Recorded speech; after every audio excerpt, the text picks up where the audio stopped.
പ്രിയ സുഹൃത്തുക്കളെ, നിങ്ങൾക്കെല്ലാവർക്കും 90+ അക്കാഡമിയുടെ മറ്റൊരു ക്ലാസ്സിലേക്ക് സ്വാഗതം. ക്ലാസ്സുകൾ ആരംഭിക്കുന്നതിന് മുമ്പ് നിങ്ങൾ ആദ്യമായാണ് ഈ ചാനൽ കാണുന്നതെങ്കിൽ ചാനൽ ദയവായി സബ്സ്ക്രൈബ് ചെയ്യുക. കൂടെ ആ ബെൽ ഐക്കൺ കൂടെ ക്ലിക്ക് ചെയ്താൽ ഞങ്ങൾ അപ്ലോഡ് ചെയ്യുന്ന പുതിയ വീഡിയോസ് നിങ്ങൾക്ക് കൃത്യമായി ലഭിക്കുന്നതാണ്. ക്ലാസ്സുകളിലോട്ട് കിടക്കാം. പ്രിയ സുഹൃത്തുക്കളെ, ഭരണഘടനയുമായി ബന്ധപ്പെട്ട 100 ചോദ്യങ്ങളാണ് നമ്മളിന്നിവിടെ ഡിസ്കസ് ചെയ്യാൻ പോകുന്നത്. വളരെ പ്രധാനപ്പെട്ട ചോദ്യങ്ങളാണ് ഇവയെല്ലാം. ഭരണഘടനയിൽ നിന്ന് PSC പരീക്ഷകൾക്ക് ഒരു 2-3 ചോദ്യങ്ങൾ, ചിലപ്പോൾ 4 വരെയാകാം ചോദ്യങ്ങൾ ചോദിക്കുക സാധാരണമാണ്. വളരെ പ്രധാനപ്പെട്ട ചോദ്യങ്ങൾ മാത്രമാണ് ഉൾപ്പെടുത്തിയിരിക്കുന്നത്. വളരെ കൃത്യതയോടുകൂടി പഠിക്കാൻ ശ്രമിക്കുക. ഇന്ത്യൻ രാഷ്ട്രപതിയാകാൻ വേണ്ട കുറഞ്ഞ പ്രായപരിധി. ഇന്ത്യൻ രാഷ്ട്രപതിയാകാൻ വേണ്ട കുറഞ്ഞ പ്രായപരിധിയാണ് 35 വയസ്സ്. ഇന്ത്യൻ രാഷ്ട്രപതിയാകാൻ വേണ്ട കുറഞ്ഞ പ്രായപരിധി 35 വയസ്സ്. വിവരാവകാശ പ്രസ്ഥാനം ആദ്യമായി ആരംഭിച്ചത് എവിടെ? വിവരാവകാശ പ്രസ്ഥാനം ആദ്യമായി ആരംഭിച്ചത് രാജസ്ഥാനിലാണ്. വിവരാവകാശ പ്രസ്ഥാനം ആദ്യമായി ആരംഭിച്ചത് രാജസ്ഥാനിലാണ്. ലോക്സഭാ സ്പീക്കർ രാജിക്കത്ത് നൽകുന്നത്. ലോക്സഭാ സ്പീക്കർ രാജിക്കത്ത് നൽകുന്നത് ഡെപ്യൂട്ടി സ്പീക്കർക്കാണ്. ലോക്സഭാ സ്പീക്കർ രാജിക്കത്ത് നൽകുന്നത് ഡെപ്യൂട്ടി സ്പീക്കർക്കാണ്. ഭരണഘടന നിലവിൽ വന്നപ്പോഴുള്ള പട്ടികകളുടെ എണ്ണം. ഭരണഘടന നിലവിൽ വന്നപ്പോഴുള്ള പട്ടികകളുടെ എണ്ണമാണ് 8. ഭരണഘടന നിലവിൽ വന്നപ്പോഴുള്ള പട്ടികകളുടെ എണ്ണമാണ് 8. ഇപ്പോൾ ഭരണഘടനയിലുള്ള പട്ടികകളുടെ എണ്ണം. ഇപ്പോൾ ഭരണഘടനയിലുള്ള പട്ടികകളുടെ എണ്ണമാണ് 12. ഇപ്പോൾ ഭരണഘടനയിലുള്ള പട്ടികകളുടെ എണ്ണം 12. ആമുഖം എത്ര പ്രാവശ്യം ഭേദഗതി ചെയ്തു? ആമുഖം എത്ര പ്രാവശ്യം ഭേദഗതി ചെയ്തു? ഒരു തവണ. ആമുഖം ഒരു തവണയാണ് ഭേദഗതി ചെയ്തിട്ടുള്ളത്. രാഷ്ട്രപതിക്ക് എത്ര പേരെ രാജ്യസഭയിലേക്ക് നാമനിർദ്ദേശം ചെയ്യാം? രാഷ്ട്രപതിക്ക് എത്ര പേരെ രാജ്യസഭയിലേക്ക് നാമനിർദ്ദേശം ചെയ്യാം? 12 പേരെ. രാഷ്ട്രപതിക്ക് 12 പേരെ രാജ്യസഭയിലേക്ക് നാമനിർദ്ദേശം ചെയ്യാം. ഇന്ത്യയിലെ ആദ്യത്തെ ആസൂത്രണ കമ്മീഷൻ ഉപാധ്യക്ഷൻ. ഇന്ത്യയിലെ ആദ്യത്തെ ആസൂത്രണ കമ്മീഷൻ ഉപാധ്യക്ഷനാണ് ഗുൽസാരിലാൽ നന്ദ. ഇന്ത്യയിലെ ആദ്യത്തെ ആസൂത്രണ കമ്മീഷൻ ഉപാധ്യക്ഷനാണ് ഗുൽസാരിലാൽ നന്ദ. ഇന്ത്യൻ ഭരണഘടന നിലവിൽ വന്നത്. ഇന്ത്യൻ ഭരണഘടന നിലവിൽ വന്നത് 1950 ജനുവരി 26-നാണ്. ഇന്ത്യൻ ഭരണഘടന നിലവിൽ വന്നത് 1950 ജനുവരി 26-ന്. ആദ്യമായി രാജ്യസഭയിലേക്ക് നാമനിർദ്ദേശം ചെയ്യപ്പെട്ട നടി. ആദ്യമായി രാജ്യസഭയിലേക്ക് നാമനിർദ്ദേശം ചെയ്യപ്പെട്ട നടിയാണ് നർഗീസ് ദത്ത്. ആദ്യമായി രാജ്യസഭയിലേക്ക് നാമനിർദ്ദേശം ചെയ്യപ്പെട്ട നടിയാണ് നർഗീസ് ദത്ത്. ഇന്ത്യയുടെ ആദ്യ ഉപരാഷ്ട്രപതി. ഇന്ത്യയുടെ ആദ്യ ഉപരാഷ്ട്രപതിയാണ് ഡോക്ടർ എസ് രാധാകൃഷ്ണൻ. ഇന്ത്യയുടെ ആദ്യ ഉപരാഷ്ട്രപതി ഡോക്ടർ എസ് രാധാകൃഷ്ണൻ. കേരളത്തിലെ ആദ്യ ലോകായുക്ത. കേരളത്തിലെ ആദ്യ ലോകായുക്തയാണ് ജസ്റ്റിസ് PC ബാലകൃഷ്ണ മേനോൻ. കേരളത്തിലെ ആദ്യ ലോകായുക്തയാണ് ജസ്റ്റിസ് PC ബാലകൃഷ്ണ മേനോൻ. ഇന്ത്യയിൽ സംസ്ഥാനങ്ങൾ രൂപീകരിച്ച മാനദണ്ഡം. ഇന്ത്യയിൽ സംസ്ഥാനങ്ങൾ രൂപീകരിച്ച മാനദണ്ഡമാണ് ഭാഷ. ഇന്ത്യയിൽ സംസ്ഥാനങ്ങൾ രൂപീകരിച്ച മാനദണ്ഡമാണ് ഭാഷ. ഇന്ത്യയിൽ 2 തവണ ആക്ടിംഗ് പ്രധാനമന്ത്രിയായ വ്യക്തി. ഇന്ത്യയിൽ 2 തവണ ആക്ടിംഗ് പ്രധാനമന്ത്രിയായ വ്യക്തിയാണ് ഗുൽസാരിലാൽ നന്ദ. ഇന്ത്യയിൽ 2 തവണ ആക്ടിംഗ് പ്രധാനമന്ത്രിയായ വ്യക്തിയാണ് ഗുൽസാരിലാൽ നന്ദ. നാട്ടുരാജാക്കന്മാരുടെ പ്രിവി പേഴ്സ് നിർത്തലാക്കിയത്. നാട്ടുരാജാക്കന്മാരുടെ പ്രിവി പേഴ്സ് നിർത്തലാക്കിയത് ഇന്ദിരാഗാന്ധിയാണ്. നാട്ടുരാജാക്കന്മാരുടെ പ്രിവി പേഴ്സ് നിർത്തലാക്കിയത് ഇന്ദിരാഗാന്ധി. ഏറ്റവും കൂടിയ ഭൂരിപക്ഷത്തിൽ തിരഞ്ഞെടുക്കപ്പെട്ട രാഷ്ട്രപതി. ഏറ്റവും കൂടിയ ഭൂരിപക്ഷത്തിൽ തിരഞ്ഞെടുക്കപ്പെട്ട രാഷ്ട്രപതിയാണ് KR നാരായണൻ. ഏറ്റവും കൂടിയ ഭൂരിപക്ഷത്തിൽ തിരഞ്ഞെടുക്കപ്പെട്ട രാഷ്ട്രപതിയാണ് KR നാരായണൻ. വിവരാവകാശ നിയമം നിലവിൽ വന്നത്. വിവരാവകാശ നിയമം നിലവിൽ വന്നത് 2005-ലാണ്. വിവരാവകാശ നിയമം നിലവിൽ വന്നത് 2005-ൽ. 1975 അടിയന്തരാവസ്ഥ സമയത്തെ രാഷ്ട്രപതി. 1975 അടിയന്തരാവസ്ഥ സമയത്തെ രാഷ്ട്രപതിയായിരുന്നു ഫക്രുദ്ദീൻ അലി അഹമ്മദ്. 1975 അടിയന്തരാവസ്ഥ സമയത്തെ രാഷ്ട്രപതിയായിരുന്നു ഫക്രുദ്ദീൻ അലി അഹമ്മദ്.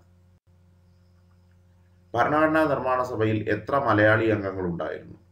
ഭരണഘടനാ നിർമ്മാണ സഭയിൽ എത്ര മലയാളി അംഗങ്ങളാണ് ഉണ്ടായിരുന്നത്?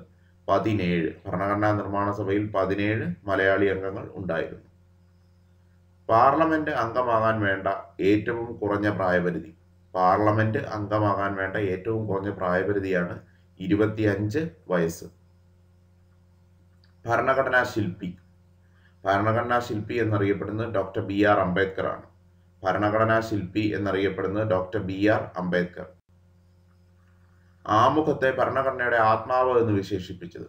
ആമുഖത്തെ ഭരണഘടനയുടെ ആത്മാവ് എന്ന് വിശേഷിപ്പിച്ചത് ജവഹർലാൽ നെഹ്റു ആണ്. ആമുഖത്തെ ഭരണഘടനയുടെ ആത്മാവ് എന്ന് വിശേഷിപ്പിച്ചത് ജവഹർലാൽ നെഹ്റു. ഭരണഘടനയുടെ തിരിച്ചറിയൽ കാർഡ് എന്നറിയപ്പെടുന്നത് എന്താണ്? ഭരണഘടനയുടെ തിരിച്ചറിയൽ കാർഡ് എന്നറിയപ്പെടുന്നത് എന്താണ്? ആമുഖം. ഭരണഘടനയുടെ തിരിച്ചറിയൽ കാർഡ് എന്നറിയപ്പെടുന്നത് ആമുഖമാണ്. രാജ്യസഭാംഗത്തിന്റെ കാലാവധി. രാജ്യസഭാംഗത്തിന്റെ കാലാവധിയാണ് 6 വർഷം. രാജ്യസഭാംഗത്തിന്റെ കാലാവധി 6 വർഷം. ആമുഖത്തെ ഭരണഘടനയുടെ താക്കോൽ എന്ന് വിശേഷിപ്പിച്ചത്. ആമുഖത്തെ ഭരണഘടനയുടെ താക്കോൽ എന്ന് വിശേഷിപ്പിച്ചത് ഏണസ്റ്റ് ബാൽക്കനാണ്. ആമുഖത്തെ ഭരണഘടനയുടെ താക്കോൽ എന്ന് വിശേഷിപ്പിച്ചത് ഏണസ്റ്റ് ബാൽക്കൻ. ഇന്ത്യൻ ഭരണഘടനയിലെ കൂട്ടുത്തരവാദിത്തം എന്ന ആശയം കടം കൊണ്ടത് ഏത് രാജ്യത്ത് നിന്നുമാണ്? ഇന്ത്യൻ ഭരണഘടനയിലെ കൂട്ടുത്തരവാദിത്തം എന്ന ആശയം കടം കൊണ്ടത് ഏത് രാജ്യത്ത് നിന്നുമാണ്? ബ്രിട്ടനിൽ നിന്നാണ്. ഇന്ത്യൻ ഭരണഘടനയിലെ കൂട്ടുത്തരവാദിത്തം എന്ന ആശയം കടം കൊണ്ടത് ബ്രിട്ടനിൽ നിന്നാണ്. ഒരു കൊച്ചുകുരുവിയുടെ അവസാന വിജയം എന്ന് വിശേഷിപ്പിക്കപ്പെട്ട കരാർ. ഒരു കൊച്ചുകുരുവിയുടെ അവസാന വിജയം എന്ന് വിശേഷിപ്പിക്കപ്പെട്ട കരാറാണ് താഷ്കന്റ് കരാർ. ഒരു കൊച്ചുകുരുവിയുടെ അവസാന വിജയം എന്ന് വിശേഷിപ്പിക്കപ്പെട്ട കരാറാണ് താഷ്കന്റ് കരാർ. ഏറ്റവും കൂടുതൽ തവണ രാഷ്ട്രപതി ഭരണം പ്രഖ്യാപിച്ചിട്ടുള്ളത്. ഏറ്റവും കൂടുതൽ തവണ രാഷ്ട്രപതി ഭരണം പ്രഖ്യാപിച്ചിട്ടുള്ളത് മണിപ്പൂരിലാണ്. ദേശീയ ഗാനം പാടാൻ വേണ്ട സമയം. ദേശീയ ഗാനം പാടാൻ വേണ്ട സമയമാണ് 52 സെക്കൻഡ്. ദേശീയ ഗാനം പാടാൻ വേണ്ട സമയമാണ് 52 സെക്കൻഡ്. ഇന്ത്യയുടെ ഭരണഘടന പ്രകാരം പരമാധികാരം ആരുടെ കൈകളിലാണ്? ഇന്ത്യയുടെ ഭരണഘടന പ്രകാരം പരമാധികാരം ആരുടെ കൈകളിലാണ്? ജനങ്ങളുടെ കൈകളിൽ. ഇന്ത്യയുടെ ഭരണഘടന പ്രകാരം പരമാധികാരം ആരുടെ കൈകളിലാണ്? ജനങ്ങളുടെ കൈകളിൽ. ഒരു ബില്ല് മണി ബില്ലാണോ അല്ലയോ എന്ന് തീരുമാനിക്കുന്നത് ആരാണ്? ഒരു ബില്ല് മണി ബില്ലാണോ അല്ലയോ എന്ന് തീരുമാനിക്കുന്നത് ലോക്സഭാ സ്പീക്കറാണ്. ഒരു ബില്ല് മണി ബില്ലാണോ അല്ലയോ എന്ന് തീരുമാനിക്കുന്നത് ലോക്സഭാ സ്പീക്കറാണ്. രാജ്യസഭയുടെ അധ്യക്ഷൻ. രാജ്യസഭയുടെ അധ്യക്ഷനാണ് ഉപരാഷ്ട്രപതി. രാജ്യസഭയുടെ അധ്യക്ഷനാണ് ഉപരാഷ്ട്രപതി. ഭരണഘടനയുടെ 356 വകുപ്പ് പ്രകാരം ആദ്യമായി പിരിച്ചുവിട്ടത് ഏത് സംസ്ഥാനത്തെ മന്ത്രിസഭയാണ്? ഭരണഘടനയുടെ 356 വകുപ്പ് പ്രകാരം ആദ്യമായി പിരിച്ചുവിട്ടത് ഏതു സംസ്ഥാനത്തെ മന്ത്രിസഭയാണ്? കേരളം. ഭരണഘടനയുടെ 356 വകുപ്പ് പ്രകാരം ആദ്യമായി പിരിച്ചുവിട്ടത് കേരളത്തിലെ മന്ത്രിസഭയാണ്. സാമ്പത്തിക അടിയന്തരാവസ്ഥയെക്കുറിച്ച് പ്രതിപാദിക്കുന്ന ഭരണഘടനയുടെ എത്രാം വകുപ്പാണ്? സാമ്പത്തിക അടിയന്തരാവസ്ഥയെക്കുറിച്ച് പ്രതിപാദിക്കുന്നത് ഭരണഘടനയുടെ 360 വകുപ്പാണ്. സാമ്പത്തിക അടിയന്തരാവസ്ഥയെക്കുറിച്ച് പ്രതിപാദിക്കുന്നത് ഭരണഘടനയുടെ 360 വകുപ്പാണ്. ഭരണഘടനാ നിർമ്മാണ സഭയുടെ താൽക്കാലിക അധ്യക്ഷൻ. ഭരണഘടനാ നിർമ്മാണ സഭയുടെ താൽക്കാലിക അധ്യക്ഷൻ ഡോക്ടർ സച്ചിദാനന്ദ സിൻഹയാണ്. ഭരണഘടനാ നിർമ്മാണ സഭയുടെ താൽക്കാലിക അധ്യക്ഷൻ ഡോക്ടർ സച്ചിദാനന്ദ സിൻഹയാണ്. ഭരണഘടനയുടെ 8ാം ഷെഡ്യൂളിൽ ഉൾപ്പെട്ടിട്ടുള്ള ഭാഷകൾ എത്ര? ഭരണഘടനയുടെ 8ാം ഷെഡ്യൂളിൽ ഉൾപ്പെട്ടിട്ടുള്ള ഭാഷകളാണ് 22. ഭരണഘടനയുടെ 8ാം ഷെഡ്യൂളിൽ ഉൾപ്പെട്ടിട്ടുള്ള ഭാഷകളാണ് 22. ആദ്യ ലോക്സഭാ സ്പീക്കർ. ആദ്യ ലോക്സഭാ സ്പീക്കറാണ് GV മൗലങ്കർ. ആദ്യ ലോക്സഭാ സ്പീക്കറാണ് GV മൗലങ്കർ. പാർലമെന്റിന്റെ ഇരുസഭകളിലും സംസാരിക്കാമെങ്കിലും വോട്ടവകാശമില്ലാത്തത്. പാർലമെന്റിന്റെ ഇരുസഭകളിലും സംസാരിക്കാമെങ്കിലും വോട്ടവകാശമില്ലാത്തത് അറ്റോർണി ജനറലിനാണ്. പാർലമെന്റിന്റെ ഇരുസഭകളിലും സംസാരിക്കാമെങ്കിലും വോട്ടവകാശമില്ലാത്തത് അറ്റോർണി ജനറലിനാണ്. ജനഹിത പരിശോധനയിലൂടെ ഇന്ത്യൻ യൂണിയനിൽ കൂട്ടിച്ചേർത്ത നാട്ടുരാജ്യം. ജനഹിത പരിശോധനയിലൂടെ ഇന്ത്യൻ യൂണിയനിൽ കൂട്ടിച്ചേർത്ത നാട്ടുരാജ്യമാണ് ജുനഗഡ്. ജനഹിത പരിശോധനയിലൂടെ ഇന്ത്യൻ യൂണിയനിൽ കൂട്ടിച്ചേർത്ത നാട്ടുരാജ്യമാണ് ജുനഗഡ്. ലോക്സഭയുടെ ആദ്യ വനിതാ സ്പീക്കർ. ലോക്സഭയുടെ ആദ്യ വനിതാ സ്പീക്കറാണ് മീര കുമാർ. ലോക്സഭയുടെ ആദ്യ വനിതാ സ്പീക്കറാണ് മീര കുമാർ. ഭരണഘടനാ ഭേദഗതി എന്ന ആശയം കടം കൊണ്ടത് ഏത് രാജ്യത്ത് നിന്നുമാണ്? ഭരണഘടനാ ഭേദഗതി എന്ന ആശയം കടം കൊണ്ടത് ദക്ഷിണാഫ്രിക്കയിൽ നിന്നാണ്. ഭരണഘടനാ ഭേദഗതി എന്ന ആശയം കടം കൊണ്ടത് ദക്ഷിണാഫ്രിക്കയിൽ നിന്നുമാണ്. രാഷ്ട്രപതിയെ ഇംപീച്ച്മെന്റ് ചെയ്യുന്നതിനുള്ള ഏക കാരണം രാഷ്ട്രപതിയെ ഇംപീച്ച്മെന്റ് ചെയ്യുന്നതിനുള്ള ഏക കാരണമാണ് ഭരണഘടനാ ലംഘനം. രാഷ്ട്രപതിയെ ഇംപീച്ച്മെന്റ് ചെയ്യുന്നതിനുള്ള ഏക കാരണമാണ് ഭരണഘടനാ ലംഘനം. ഹൈക്കോടതി ജഡ്ജിയെ നിയമിക്കുന്നത് രാഷ്ട്രപതിയാണ്. ഹൈക്കോടതി ജഡ്ജിയെ നിയമിക്കുന്നത് രാഷ്ട്രപതി. പൗരാവകാശങ്ങളുടെ ചരിത്രത്തിലെ രണ്ടാം വിപ്ലവം എന്ന് സർക്കാർ വിശേഷിപ്പിച്ച ഭേദഗതി ഏത്? പൗരാവകാശങ്ങളുടെ ചരിത്രത്തിലെ രണ്ടാം വിപ്ലവം എന്ന് സർക്കാർ വിശേഷിപ്പിച്ച ഭേദഗതിയാണ് 86-ാം ഭേദഗതി. പൗരാവകാശങ്ങളുടെ ചരിത്രത്തിലെ രണ്ടാം വിപ്ലവം എന്ന് സർക്കാർ വിശേഷിപ്പിച്ച ഭേദഗതിയാണ് 86-ാം ഭേദഗതി. ഇന്ത്യയിൽ ഏറ്റവും കൂടുതൽ കാലം രാഷ്ട്രപതി ഭരണം നിലനിന്നത് എവിടെ? ഇന്ത്യയിൽ ഏറ്റവും കൂടുതൽ കാലം രാഷ്ട്രപതി ഭരണം നിലനിന്നത് പഞ്ചാബിലാണ്. ഇന്ത്യയിൽ ഏറ്റവും കൂടുതൽ കാലം രാഷ്ട്രപതി ഭരണം നിലനിന്നത് പഞ്ചാബിൽ. സ്ത്രീക്കും പുരുഷനും തുല്യ ജോലിക്ക് തുല്യ വേതനം നൽകണമെന്ന് അനുശാസിക്കുന്ന വകുപ്പ്? സ്ത്രീക്കും പുരുഷനും തുല്യ ജോലിക്ക് തുല്യ വേതനം നൽകണമെന്ന് അനുശാസിക്കുന്ന വകുപ്പാണ് 39D. സ്ത്രീക്കും പുരുഷനും തുല്യ ജോലിക്ക് തുല്യ വേതനം നൽകണമെന്ന് അനുശാസിക്കുന്ന വകുപ്പ് 39D. ഇന്ത്യയിൽ എത്ര തവണ ദേശീയ അടിയന്തരാവസ്ഥ പ്രഖ്യാപിക്കപ്പെട്ടിട്ടുണ്ട്? ഇന്ത്യയിൽ എത്ര തവണ ദേശീയ അടിയന്തരാവസ്ഥ പ്രഖ്യാപിക്കപ്പെട്ടിട്ടുണ്ട്? 3 തവണ. ഇന്ത്യയിൽ എത്ര തവണ ദേശീയ അടിയന്തരാവസ്ഥ പ്രഖ്യാപിക്കപ്പെട്ടിട്ടുണ്ട്? 3 തവണ. ഭരണഘടനയുടെ ഏത് ഭാഗവും ഭേദഗതി ചെയ്യാൻ പാർലമെന്റിന് അധികാരം നൽകിയ ഭേദഗതി? 24-ാം ഭേദഗതി. ഭരണഘടനയുടെ ഏത് ഭാഗവും ഭേദഗതി ചെയ്യാൻ പാർലമെന്റിന് അധികാരം നൽകിയ ഭേദഗതിയാണ് 24-ാം ഭേദഗതി. ഇന്ത്യൻ ഭരണഘടനയിൽ ഗാന്ധിയൻ ആശയങ്ങൾ ഉൾപ്പെടുത്തിയിരിക്കുന്നത് എവിടെ? ഇന്ത്യൻ ഭരണഘടനയിൽ ഗാന്ധിയൻ ആശയങ്ങൾ ഉൾപ്പെടുത്തിയിരിക്കുന്നത് നിർദ്ദേശക തത്വങ്ങളിലാണ്. ഇന്ത്യൻ ഭരണഘടനയിൽ ഗാന്ധിയൻ ആശയങ്ങൾ ഉൾപ്പെടുത്തിയിരിക്കുന്നത് നിർദ്ദേശക തത്വങ്ങളിൽ. സംസ്ഥാന വനിതാ കമ്മീഷന്റെ കാലാവധി? സംസ്ഥാന വനിതാ കമ്മീഷന്റെ കാലാവധി 5 വർഷമാണ്. സംസ്ഥാന വനിതാ കമ്മീഷന്റെ കാലാവധി 5 വർഷമാണ്. നിരോധിക്കാനാകാത്ത ഭരണഘടനാ വകുപ്പുകൾ? നിരോധിക്കാനാകാത്ത ഭരണഘടനാ വകുപ്പുകളാണ് വകുപ്പുകൾ 20ഉം 21ഉം. നിരോധിക്കാനാകാത്ത ഭരണഘടനാ വകുപ്പുകളാണ് വകുപ്പ് 20ഉം 21ഉം. ഭരണഘടനാ നിർമ്മാണ സമിതിയിലെ സ്ഥിര അധ്യക്ഷൻ? ഭരണഘടനാ നിർമ്മാണ സമിതിയുടെ സ്ഥിര അധ്യക്ഷനാണ് ഡോക്ടർ രാജേന്ദ്ര പ്രസാദ്. ഭരണഘടനാ നിർമ്മാണ സമിതിയുടെ സ്ഥിര അധ്യക്ഷനാണ് doctor Rajendra Prasad. Pocket veto ആദ്യമായി ഉപയോഗിച്ച ഇന്ത്യൻ പ്രസിഡന്റ് ആരാണ്? പോക്കറ്റ് വീറ്റോ ആദ്യമായി ഉപയോഗിച്ച ഇന്ത്യൻ പ്രസിഡന്റാണ് ഗ്യാനി സെയിൽ സിംഗ്. പോക്കറ്റ് വീറ്റോ ആദ്യമായി ഉപയോഗിച്ച ഇന്ത്യൻ പ്രസിഡന്റാണ് ഗ്യാനി സെയിൽ സിംഗ്. ക്യാബിനറ്റ് മിഷൻ ഇന്ത്യയിലെത്തിയപ്പോൾ ആരായിരുന്നു വൈസ്രോയി? ക്യാബിനറ്റ് മിഷൻ ഇന്ത്യയിലെത്തിയപ്പോൾ ആരായിരുന്നു വൈസ്രോയി? വേവൽ പ്രഭു. ക്യാബിനറ്റ് മിഷൻ ഇന്ത്യയിലെത്തിയപ്പോൾ വേവൽ പ്രഭു ആയിരുന്നു വൈസ്രോയി. ഒഴിവാക്കപ്പെട്ട മൗലികാവകാശം? ഒഴിവാക്കപ്പെട്ട മൗലികാവകാശമാണ് സ്വത്തവകാശം. ഒഴിവാക്കപ്പെട്ട മൗലികാവകാശമാണ് സ്വത്തവകാശം. സിംഗിൾ ട്രാൻസ്ഫറബിൾ വോട്ട് എന്ന രീതി ആരുടെ തെരഞ്ഞെടുക്കൽ പ്രക്രിയയുമായി ബന്ധപ്പെട്ടിരിക്കുന്നു? സിംഗിൾ ട്രാൻസ്ഫറബിൾ വോട്ട് എന്ന രീതി ആരുടെ തെരഞ്ഞെടുക്കൽ പ്രക്രിയയുമായി ബന്ധപ്പെട്ടിരിക്കുന്നു? രാഷ്ട്രപതിയുടെ തിരഞ്ഞെടുപ്പ് പ്രക്രിയയുമായി ബന്ധപ്പെട്ടിരിക്കുന്നു. സുപ്രീം കോടതി എന്ന ആശയം ഏതു രാജ്യത്ത് നിന്നുമാണ് ഇന്ത്യൻ ഭരണഘടന പകർത്തിയത്? സുപ്രീം കോടതി എന്ന ആശയം ഏത് രാജ്യത്ത് നിന്നുമാണ് ഇന്ത്യൻ ഭരണഘടന പകർത്തിയത്? USA-യിൽ നിന്ന്. സുപ്രീം കോടതി എന്ന ആശയം ഏത് രാജ്യത്ത് നിന്നുമാണ് ഇന്ത്യൻ ഭരണഘടന പകർത്തിയത്? USA-യിൽ നിന്ന്. സ്വത്തവകാശത്തെ മൗലികാവകാശങ്ങളുടെ പട്ടികയിൽ നിന്നും നീക്കം ചെയ്യുമ്പോൾ പ്രധാനമന്ത്രി? സ്വത്തവകാശത്തെ മൗലികാവകാശങ്ങളുടെ പട്ടികയിൽ നിന്നും നീക്കം ചെയ്യുമ്പോൾ പ്രധാനമന്ത്രിയായിരുന്നു മൊറാർജി ദേശായി. സ്വത്തവകാശത്തെ മൗലികാവകാശങ്ങളുടെ പട്ടികയിൽ നിന്നും നീക്കം ചെയ്യുമ്പോൾ പ്രധാനമന്ത്രിയായിരുന്നു മൊറാർജി ദേശായി. പുതിയ സംസ്ഥാനങ്ങളുടെ രൂപീകരണത്തെക്കുറിച്ച് പ്രതിപാദിക്കുന്ന ഭരണഘടനാ വകുപ്പ്?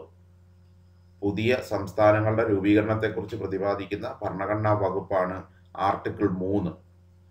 പുതിയ സംസ്ഥാനങ്ങളുടെ രൂപീകരണത്തെക്കുറിച്ച് പ്രതിപാദിക്കുന്ന ഭരണഘടനാ വകുപ്പാണ് ആർട്ടിക്കിൾ 3. രാജ്യസഭയുടെ ഡെപ്യൂട്ടി ചെയർമാനായ ആദ്യ മലയാളി? രാജ്യസഭയുടെ ഡെപ്യൂട്ടി ചെയർമാനായ ആദ്യ മലയാളിയാണ് MM ജേക്കബ്. രാജ്യസഭയുടെ ഡെപ്യൂട്ടി ചെയർമാനായ ആദ്യ മലയാളി MM ജേക്കബ്. ഇന്ത്യൻ പൗരത്വ നിയമം പാർലമെന്റിൽ പാസാക്കിയ വർഷം. ഇന്ത്യൻ പൗരത്വ നിയമം പാർലമെന്റിൽ പാസാക്കിയ വർഷമാണ് 1955. ഇന്ത്യൻ പൗരത്വ നിയമം പാർലമെന്റിൽ പാസാക്കിയ വർഷം 1955. കേരള പഞ്ചായത്തി രാജ് ആക്ട് പാസാക്കിയത്. കേരള പഞ്ചായത്തി രാജ് ആക്ട് പാസാക്കിയത് 1994 ഏപ്രിൽ 23. കേരള പഞ്ചായത്തി രാജ് ആക്ട് പാസാക്കിയത് 1994 ഏപ്രിൽ 23. ഭരണകാലത്ത് ഒരിക്കൽ പോലും പാർലമെന്റിൽ സന്നിഹിതനായിട്ടില്ലാത്ത പ്രധാനമന്ത്രി. ഭരണകാലത്ത് ഒരിക്കൽ പോലും പാർലമെന്റിൽ സന്നിഹിതനായിട്ടില്ലാത്ത പ്രധാനമന്ത്രിയാണ് ചരൺ സിംഗ്. ഭരണകാലത്ത് ഒരിക്കൽ പോലും പാർലമെന്റിൽ സന്നിഹിതനായിട്ടില്ലാത്ത പ്രധാനമന്ത്രിയാണ് ചരൺ സിംഗ്. അവിശ്വാസ പ്രമേയത്തെ തുടർന്ന് രാജിവെക്കേണ്ടി വന്ന ആദ്യ ഇന്ത്യൻ പ്രധാനമന്ത്രി. അവിശ്വാസ പ്രമേയത്തെ തുടർന്ന് രാജിവെക്കേണ്ടി വന്ന ആദ്യ ഇന്ത്യൻ പ്രധാനമന്ത്രിയാണ് VP സിംഗ്. അവിശ്വാസ പ്രമേയത്തെ തുടർന്ന് രാജിവെക്കേണ്ടി വന്ന ആദ്യ ഇന്ത്യൻ പ്രധാനമന്ത്രിയാണ് VP സിംഗ്. പൊതുസ്ഥലങ്ങളിൽ പുകവലിക്കുന്നത് കേരള ഹൈക്കോടതി നിരോധിച്ചത് ഭരണഘടനയുടെ ഏത് ആർട്ടിക്കിൾ അനുസരിച്ചാണ്? പൊതുസ്ഥലങ്ങളിൽ പുകവലിക്കുന്നത് കേരള ഹൈക്കോടതി നിരോധിച്ചത് ഭരണഘടനയുടെ ഏത് ആർട്ടിക്കിൾ അനുസരിച്ചാണ്? 21-ാം ആർട്ടിക്കിൾ അനുസരിച്ച്.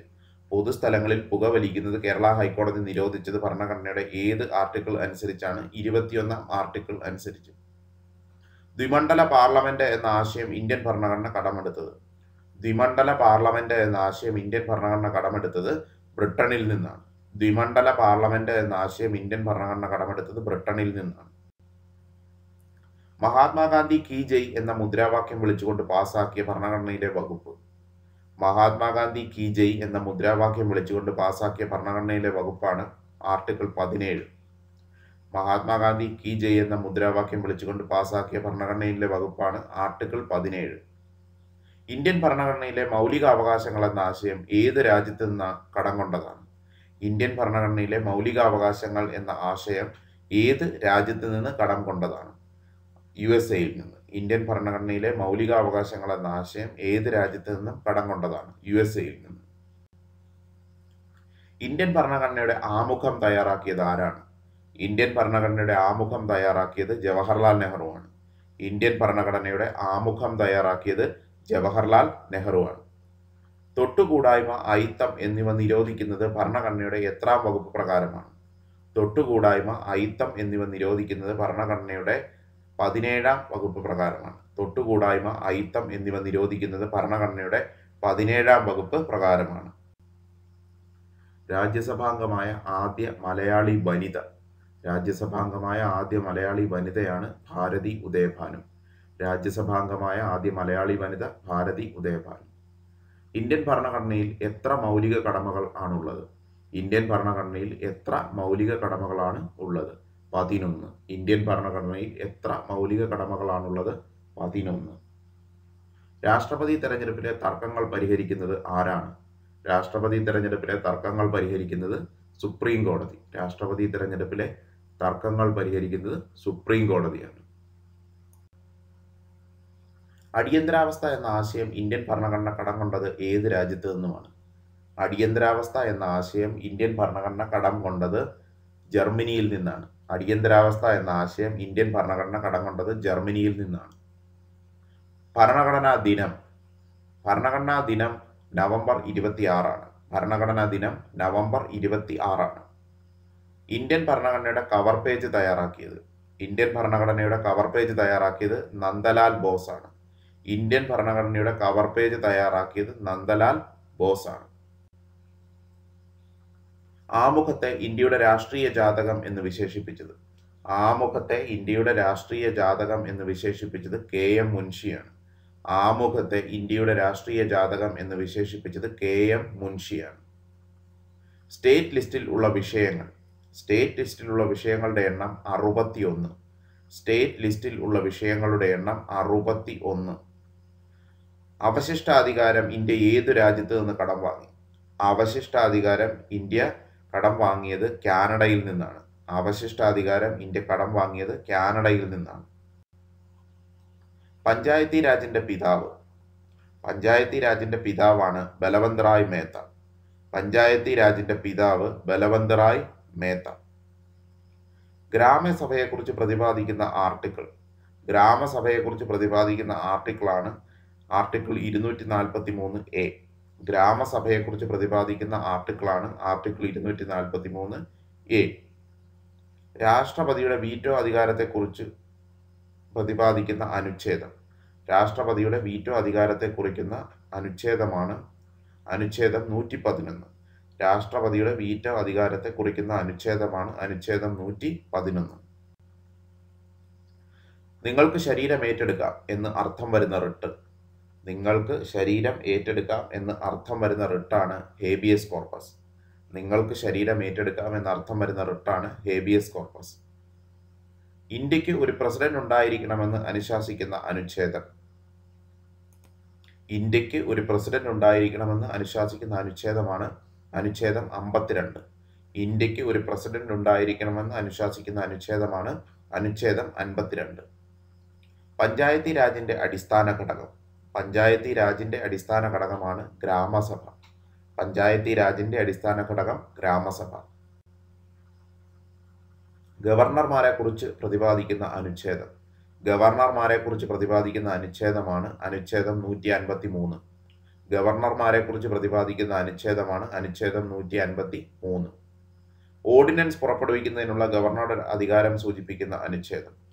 ഓർഡിനൻസ് പുറപ്പെടുവിക്കുന്നതിനുള്ള ഗവർണറുടെ അധികാരം സൂചിപ്പിക്കുന്ന അനുച്ഛേദമാണ് അനുച്ഛേദം 213.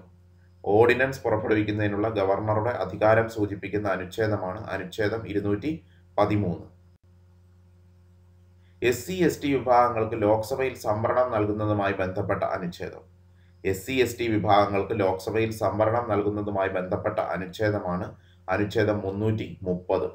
SC/ST വിഭാഗങ്ങൾക്ക് ലോക്സഭയിൽ സംവരണം നൽകുന്നതുമായി ബന്ധപ്പെട്ട അനുച്ഛേദമാണ് അനുച്ഛേദം 330. ഇന്ത്യയിൽ നിലവിൽ വന്ന ആദ്യ ഭാഷാ പ്രവിശ്യ കമ്മിറ്റി. ഇന്ത്യയിൽ നിലവിൽ വന്ന ആദ്യ ഭാഷാ പ്രവിശ്യ കമ്മിറ്റിയാണ് SK ധർ കമ്മിറ്റി. ഇന്ത്യയിൽ നിലവിൽ വന്ന ആദ്യ ഭാഷാ പ്രവിശ്യ കമ്മിറ്റിയാണ് SK ധർ കമ്മിറ്റി. ജവഹർലാൽ നെഹ്റു ലക്ഷ്യപ്രമേയം അവതരിപ്പിച്ചത്. ജവഹർലാൽ നെഹ്റു ലക്ഷ്യപ്രമേയം അവതരിപ്പിച്ചത് 1946 ഡിസംബർ 13-നാണ്. ജവഹർലാൽ നെഹ്റു ലക്ഷ്യപ്രമേയം അവതരിപ്പിച്ചത് 1946 ഡിസംബർ 13-ന്. രാഷ്ട്രപതി തെരഞ്ഞെടുപ്പ് ഇന്ത്യ ഏത് രാജ്യത്തു നിന്ന് കടം വാങ്ങി? രാഷ്ട്രപതി തെരഞ്ഞെടുപ്പ് ഇന്ത്യ ഏത് രാജ്യത്തു നിന്നുമാണ് കടം വാങ്ങിയത്? അയർലൻഡിൽ നിന്ന്. രാഷ്ട്രപതി തെരഞ്ഞെടുപ്പ് ഇന്ത്യ ഏത് രാജ്യത്തു നിന്ന് കടം വാങ്ങിയതാണ്? അയർലൻഡിൽ നിന്ന്. ഇന്ത്യയുടെ ഒന്നാമത്തെ നിയമ ഉദ്യോഗസ്ഥൻ. ഇന്ത്യയുടെ ഒന്നാമത്തെ നിയമ ഉദ്യോഗസ്ഥനാണ് അറ്റോർണി ജനറൽ. ഇന്ത്യയുടെ ഒന്നാമത്തെ നിയമ ഉദ്യോഗസ്ഥനാണ് അറ്റോർണി ജനറൽ. സംസ്ഥാന തിരഞ്ഞെടുപ്പ് കമ്മീഷനെ പ്രതിപാദിക്കുന്ന അനുച്ഛേദം. സംസ്ഥാന തിരഞ്ഞെടുപ്പ് കമ്മീഷനെ പ്രതിപാദിക്കുന്ന അനുച്ഛേദമാണ് അനുച്ഛേദം 243K. സംസ്ഥാന തിരഞ്ഞെടുപ്പ് കമ്മീഷനെ പ്രതിപാദിക്കുന്ന അനുച്ഛേദമാണ് അനുച്ഛേദം 243K. കൺസോളിഡേറ്റഡ് ഫണ്ടിനെ കുറിച്ച് പ്രതിപാദിക്കുന്ന അനുച്ഛേദം. കൺസോളിഡേറ്റഡ് ഫണ്ടിനെ കുറിച്ച് പ്രതിപാദിക്കുന്ന അനുച്ഛേദമാണ് അനുച്ഛേദം 266. കൺസോളിഡേറ്റഡ് ഫണ്ടിനെ കുറിച്ച് പ്രതിപാദിക്കുന്ന അനുച്ഛേദമാണ് അനുച്ഛേദം 266.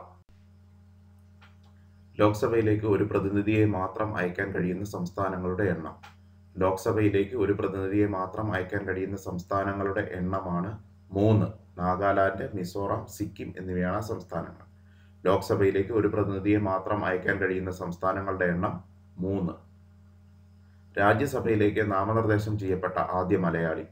രാജ്യസഭയിലേക്ക് നാമനിർദ്ദേശം ചെയ്യപ്പെട്ട ആദ്യ മലയാളിയാണ് KM പണിക്കർ. രാജ്യസഭയിലേക്ക് നാമനിർദ്ദേശം ചെയ്യപ്പെട്ട ആദ്യ മലയാളിയാണ് KM പണിക്കർ. സ്വത്തവകാശത്തെ പ്രതിപാദിക്കുന്ന അനുച്ഛേദം. സ്വത്തവകാശത്തെ പ്രതിപാദിക്കുന്ന അനുച്ഛേദമാണ് അനുച്ഛേദം 300A. സ്വത്തവകാശത്തെ പ്രതിപാദിക്കുന്ന അനുച്ഛേദമാണ് അനുച്ഛേദം 300A. ഔദ്യോഗിക ഭാഷയെ പ്രതിപാദിക്കുന്ന അനുച്ഛേദം. ഔദ്യോഗിക ഭാഷയെക്കുറിച്ച് പ്രതിപാദിക്കുന്ന അനുച്ഛേദമാണ് അനുച്ഛേദം 343. ഔദ്യോഗിക ഭാഷയെക്കുറിച്ച് പ്രതിപാദിക്കുന്ന അനുച്ഛേദമാണ് അനുച്ഛേദം 343. നാഗാലാൻഡിന് പ്രത്യേക പദവി നൽകുന്ന അനുച്ഛേദം. നാഗാലാൻഡിന് പ്രത്യേക പദവി നൽകുന്ന അനുച്ഛേദമാണ് അനുച്ഛേദം 371A. നാഗാലാൻഡിന് പ്രത്യേക പദവി നൽകുന്ന അനുച്ഛേദമാണ് അനുച്ഛേദം 371A.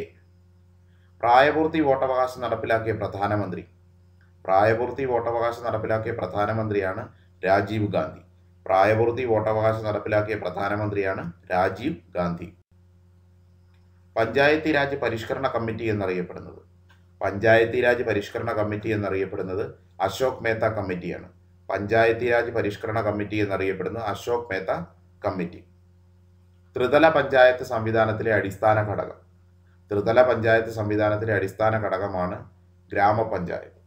ത്രിതല പഞ്ചായത്ത് സംവിധാനത്തിലെ അടിസ്ഥാന ഘടകമാണ് ഗ്രാമപഞ്ചായത്ത്. Thank you for watching our channel. Please share and subscribe.